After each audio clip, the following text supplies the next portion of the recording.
ভারতের উত্তরপ্রদেশের মিরাটে ১৬৮ বছরের পুরনো মসজিদ গুড়িয়ে দিল দেশটির উগ্র হিন্দুত্ববাদী যোগী আদিত্যনাথের সরকার।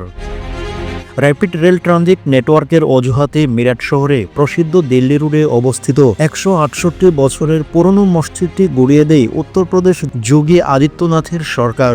শুক্রবার ২১ ফেব্রুয়ারি মসজিদটি ভাঙার আগে স্থানীয়দের ব্যাপক বাধার সম্মুখীন হয় উগ্র হিন্দুত্ববাদী যোগী আদিত্যনাথের প্রশাসন।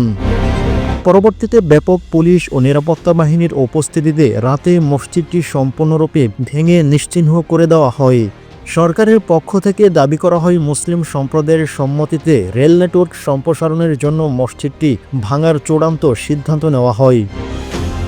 কিন্তু মসজিদের মোতাওয়াল্লি হাজী সালেহীন জানান, এ বিষয়ে প্রশাসনের সঙ্গে ২০ ফেব্রুয়ারি আমাদের সঙ্গে আলোচনা হয়, কিন্তু অতি প্রাচীন ও ঐতিহাসিক হওয়ায় আমরা এতে পুরোপুরি অসম্মত ছিলাম। উপায়ন্তর না দেখে যুগের অব্যাহত চাপে অবশেষে নতুন জায়গায় মসজিদ বানিয়ে দেবার শর্তে পরবর্তীতে আমরা সরকারের সিদ্ধান্ত মেনে নিতে বাধ্য হই।